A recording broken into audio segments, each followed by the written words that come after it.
So for some class of people who consider pantheism, that is, that everything is Lord and there is no distinction between the object, the energy of the Lord, and the Lord himself, they tend to consider everything to be in the same category. And they think there is no distinction between the Lord and his creation, his energies. They don't practically see any difference. Then there is another class of people who consider different forms of the demigods to be equivalent to God, or sometimes they even imagine their own forms of gods as equivalent to the Supreme God.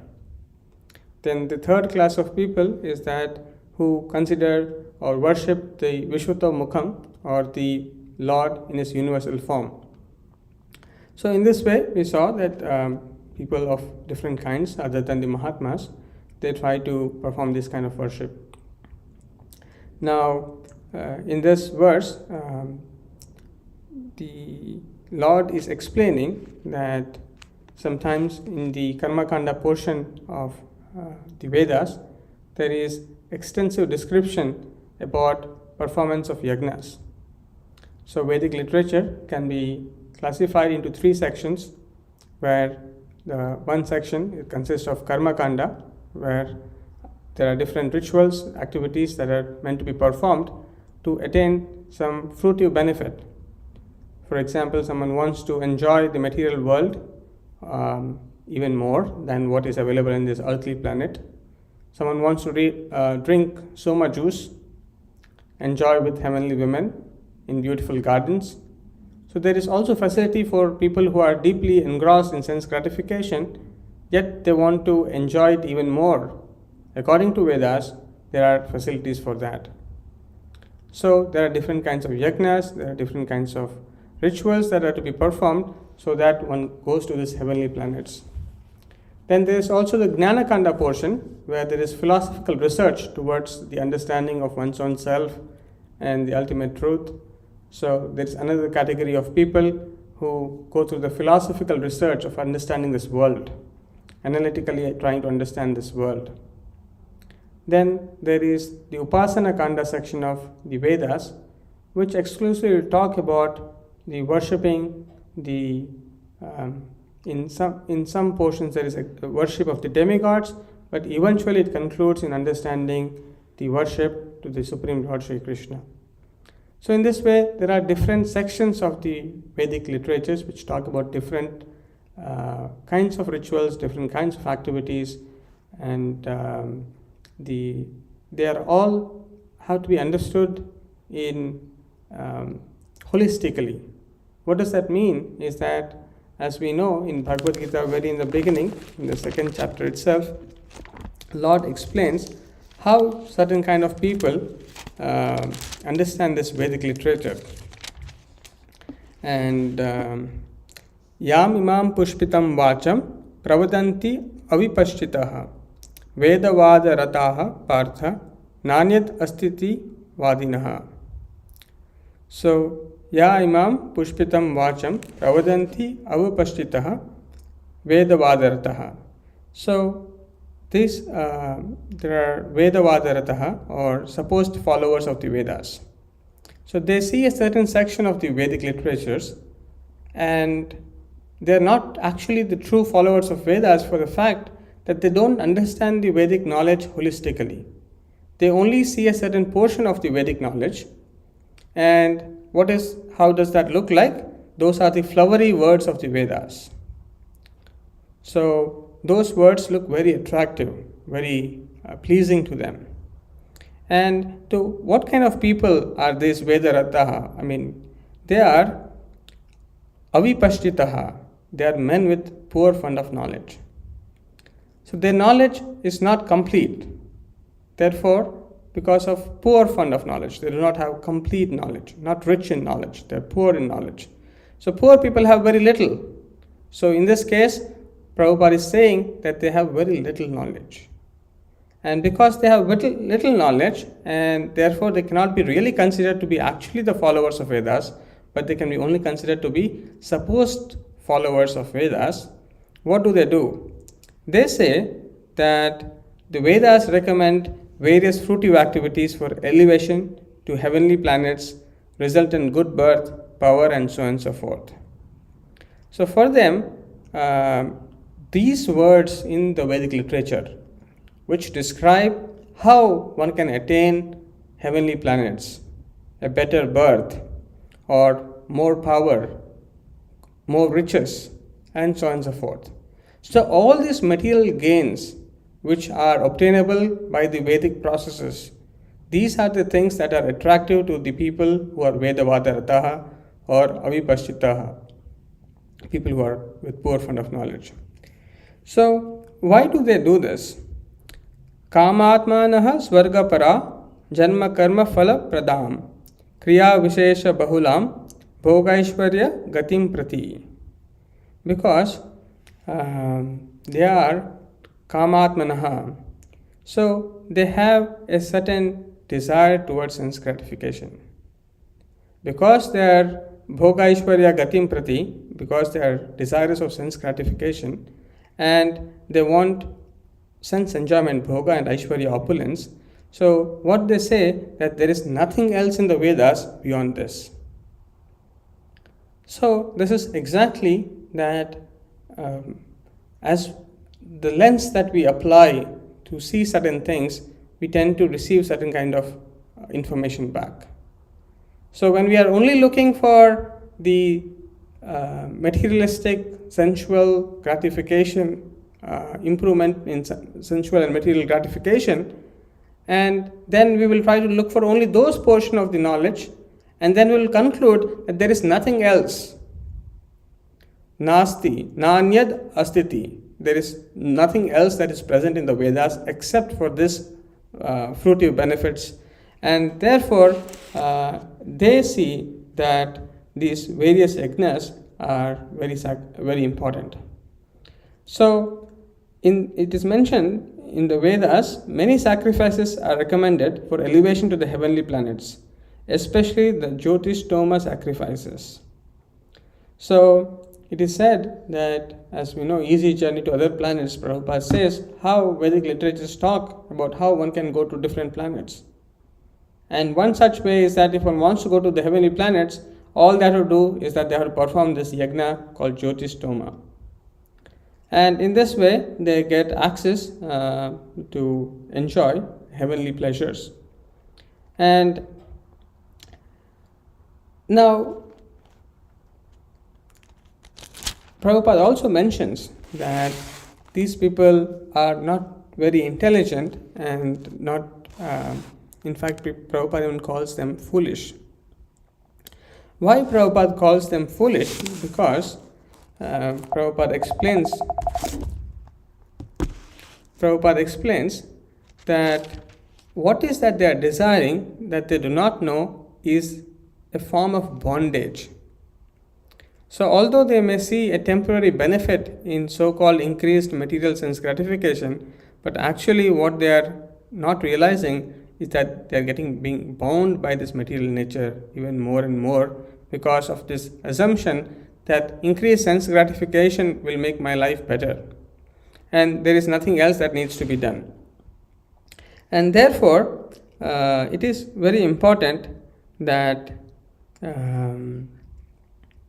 it is not easy to appreciate the power of devotional service. It is not very easy, because most of the people fall in this category of performing various sacrifices of Vedic rituals, and they cannot appreciate the significance of devotional service.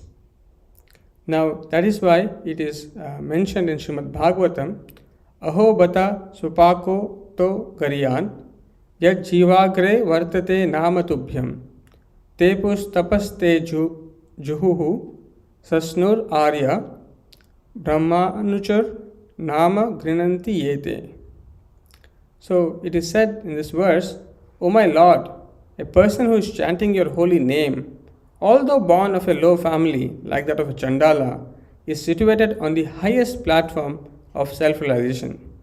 Such a person must have performed all kinds of penances and sacrifices according to Vedic rituals and studied the Vedic literatures many, many times after taking his bath in all the holy places of pilgrimage. Such a person is considered to be the best of the Aryan family. So, Prabhupada is quoting this verse in one of his purports here to state that just being attached to the Vedic rituals, just being attached to elevated to heavenly kingdoms for a better quality of sense gratification, it is not a very intelligent thing. And according to Srimad Bhagavatam, a person who is chanting or even who is doing very beginner, who is doing deity worship, who is rendering some form of devotional service to the deity form, archa form, or even one who is chanting the holy name of the Lord, it is actually considered that he has done all kinds of these Vedic sacrifices. He has actually went and took bath in all the holy rivers. So this opportunity that we are getting to perform devotional service is like crossing over all the different sections of Vedic knowledge and coming to that higher state. Now,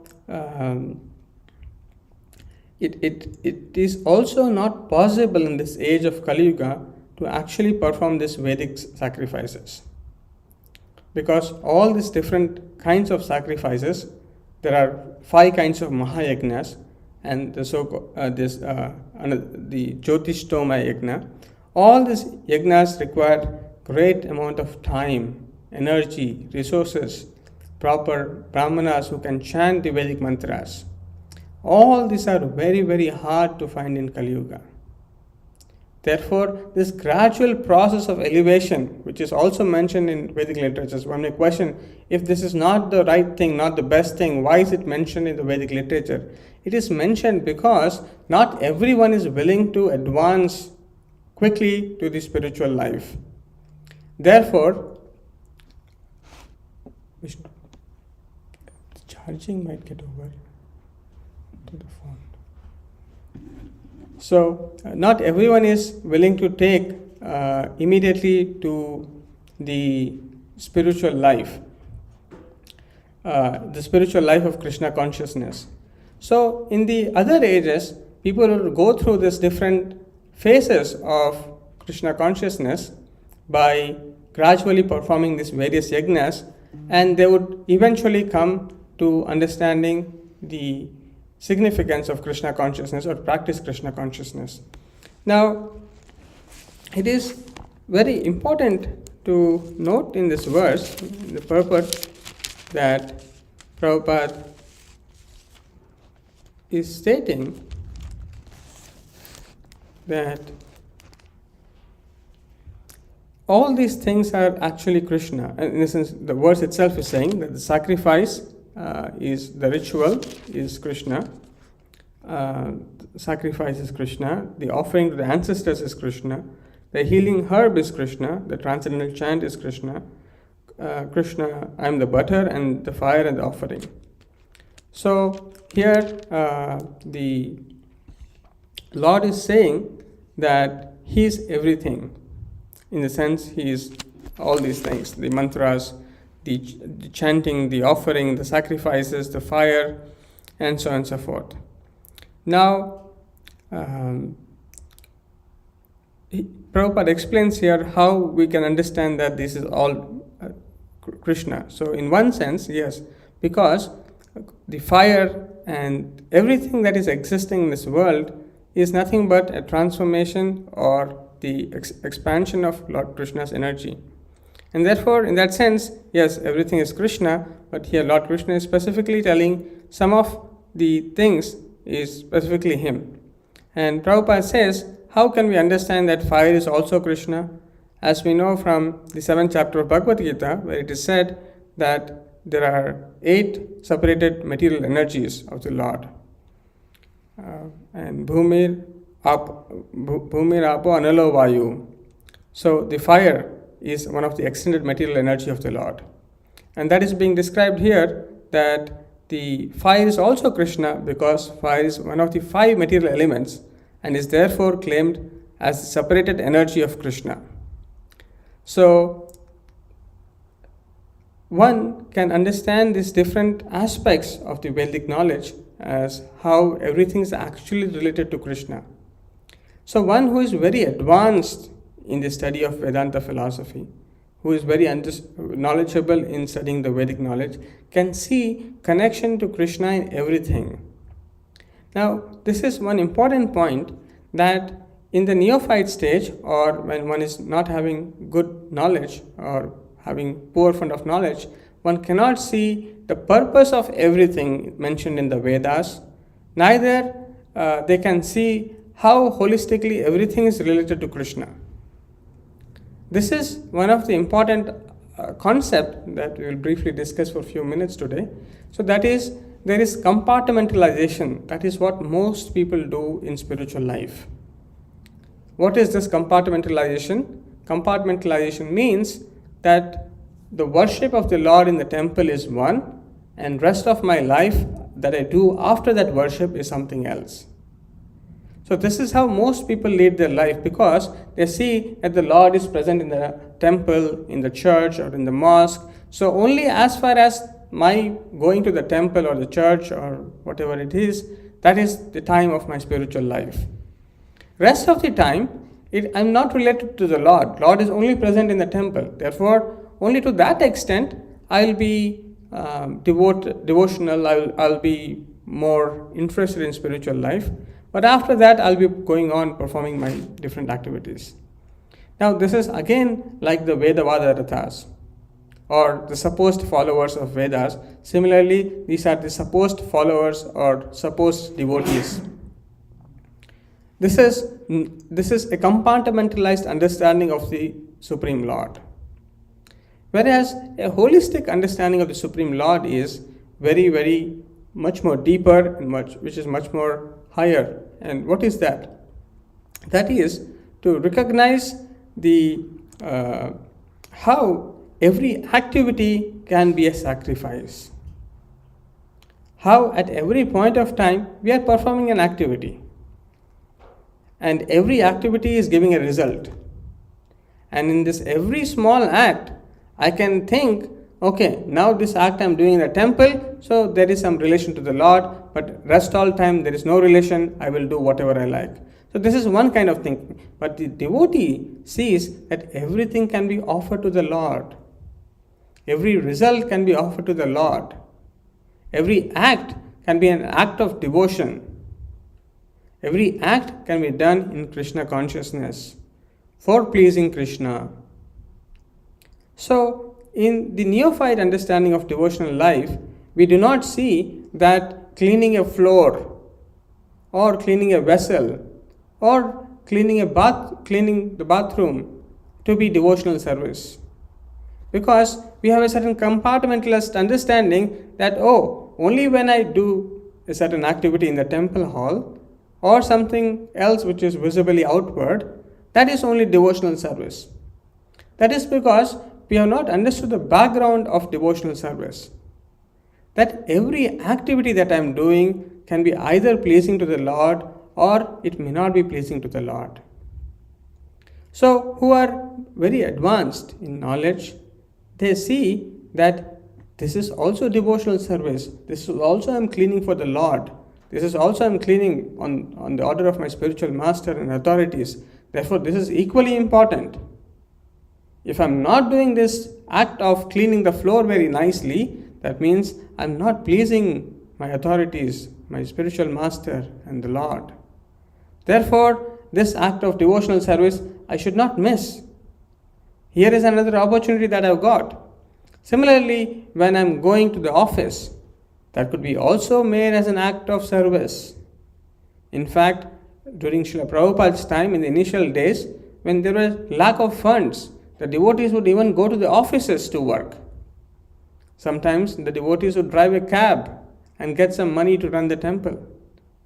So that is not a karmi act, that is not a material act.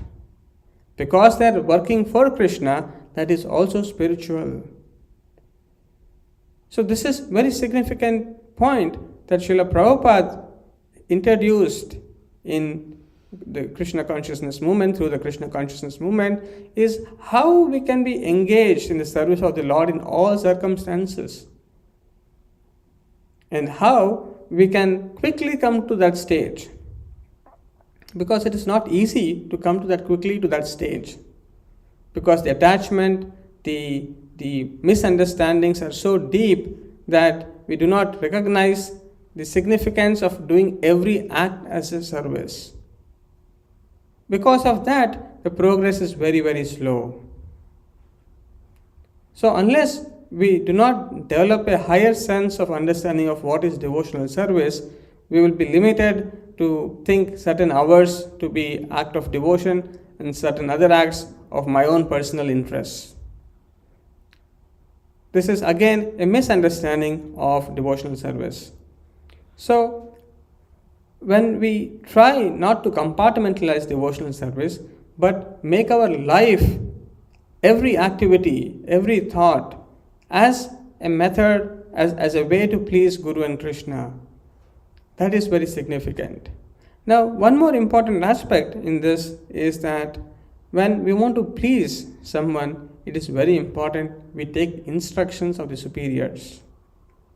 This act of asking permission, is this, can I do this? Can I not do this? So before we start any service, it is very important we take the permission of our authorities, of the spiritual master and the Supreme Lord.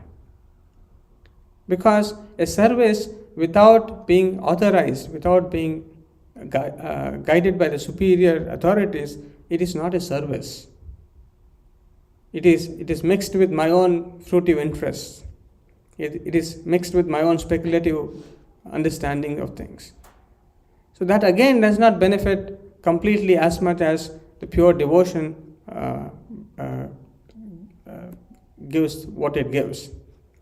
So sometimes as devotees we also may fall in the trap of mixing some fruitive activity with our devotion, or mixing our own speculative understanding with devotion, and then we may feel that why is that we are not making progress? Why is that we are not experiencing the spiritual bliss or spiritual energy that we are supposed to experience while doing devotional service? So the reasons could be compartmentalization, the reasons could be mixing with karma, mixing with jnana. So this careful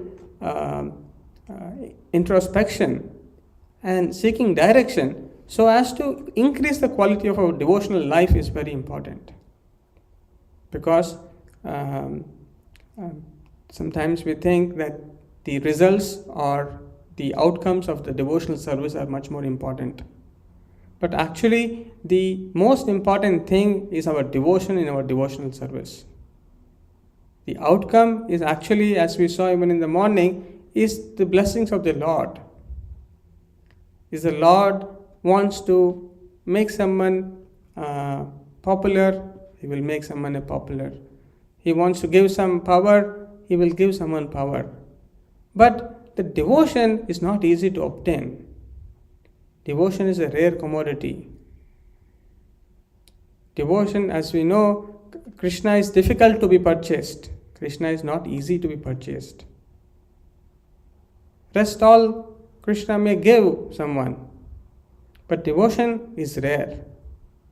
So sometimes we get into this competitive mode of seeing how much am I benefiting or doing something in terms of my results and so on and so forth. But in that process, we may forget, am I developing devotion to the Lord and my spiritual master?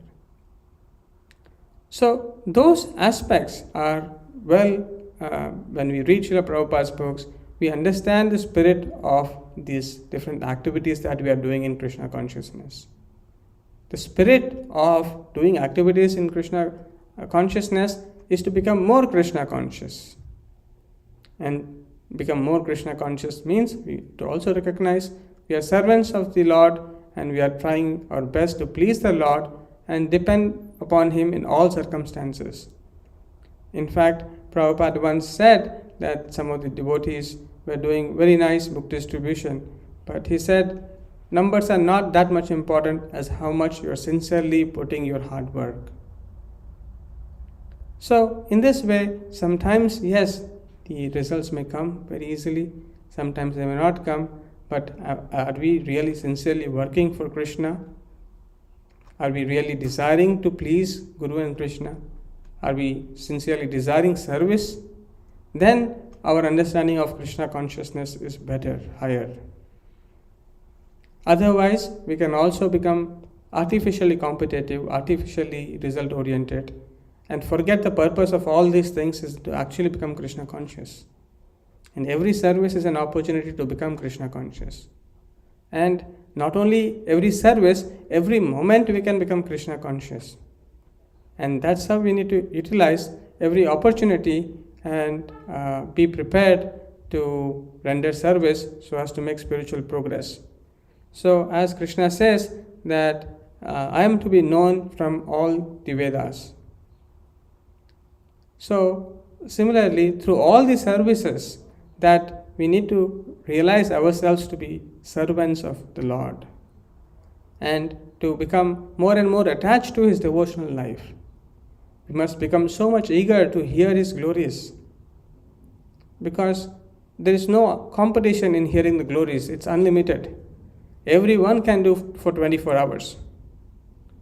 So there is unlimited service opportunity. It need not be compartmentalized. Srila Prabhupada has given us enough opportunities, enough methods to read, hear, and chant. So if we can all do that sincerely, then that will be very, very pleasing to the spiritual master, to the Lord, and most importantly, our own heart becomes very enlivened. When the eagerness to hear, chant, and glorify comes within us, then the so-called outward challenges, the outward appearances of name, fame, prestige, they all seem very insignificant. A devotee will become so eager, oh, when can I hear the nectarian pastimes of the Lord? When can I glorify the Lord? How can I glorify? Just this intense desire that one develops in the heart is so nice, it's so pleasing. So that should be our goal, that is the goal of Krishna consciousness, that we intensify our desire to hear the glories of the Lord. And Srila Prabhupada very mercifully has given us so many books so that we can constantly always hear the glories of the Lord. And by doing that, the contaminations that are present to have the jnana and karma even in our devotional service will go away. Then we will relish the real devotional life, because real devotional life is susukam kartum avyayam. It is very, very pleasing. It is directly perceivable. If we do nice devotional service, immediately we will become so energized. We want to do more and more devotional service. There needs no other explanation. There requires no other test from outside to say that, oh, you have done nice devotional service. It is not necessary. Sometimes we wait to see, are we recognized for our devotional service? Is my status liked by more people? Is my Facebook post more popular? No. The test is, am I eager to do more devotional service? If I'm eager to do more devotional service, that means I'm in the right track. If I'm not eager to do more devotional service, then I need to really check again, is there something that I need to improvise here? And Prabhupada has given all the answers in his books, in his lectures, in his Vani. So the more we remain connected to Srila Prabhupada, his Vani, then the quicker we come to the platform of spiritual understanding, the highest spiritual understanding. As it is said in this verse, in the verse of Srimad Bhagavatam, where it is said, although born in a low family, but if one chants the holy name of the Lord, one is considered to be situated in the highest platform of self-realization. So, irrespective of our past, irrespective of our future, if we practice this chanting and hearing process given by Srila Prabhupada very sincerely, one is assured to be situated on the highest platform of self-realization. And that is our goal. And we should measure ourselves with respect to that and not with respect to any other compartmentalized way of calculating our worth or anything else. So this is one important thing that we need to recognize is not to compartmentalize our devotional service. And for that, we need to take guidance from devotees. And one of the reasons why we struggle in devotional life is because we do not listen to devotees who are more experienced. Devotees who are more experienced can easily guide. They know the techniques of devotional service. So simply by hearing to them, all our misgivings in the heart will vanquish. Because this process is very simple. Very simple. Just only one quality is to hear, is to be receptive in hearing. If one is simply receptive in hearing, all troubles can vanquish immediately. Keeping aside our false ego, if you are just simply receptive to the instructions of the Guru, Krishna, and the authorities, then life becomes so joyful. Because devotional service is very, very powerful, very potent. There is no other process which can break the shackles of avidya and give one the false ego, the ignorance, and so many misgivings which are present in our heart can be immediately vanquished by devotional service. So somewhere or the other, if we develop this receptive ability, then we can stop this jnana and karma mixed bhakti. Also, we can easily overcome some of our weaknesses in our devotional life and very quickly make progress in a way where our heart is prasannatma, is very satisfied, very, very peaceful. And in that state, we can appreciate the devotional life furthermore. We can develop understanding of the Lord. We can relish the chanting and reading of these transcendental literatures. And that is what we are all meant to achieve. So here is another verse where again Prabhupada in his lecture and other places is again and again emphasizing that we should not forget the purpose of what we are doing. So the purpose of all these yajnas is also to understand Krishna, but people of less intelligence, they do not recognize that everything is meant for doing Krishna, so they compartmentalize and they do not get the ultimate benefit. But by the mercy of Prabhupada, we have the access to get the ultimate benefit. So together, cooperatively, if we sincerely do devotional life in all aspects of our living, then we'll quickly make progress and be situated in the highest platform of self-realization. I'll stop here and see if there are any questions or comments.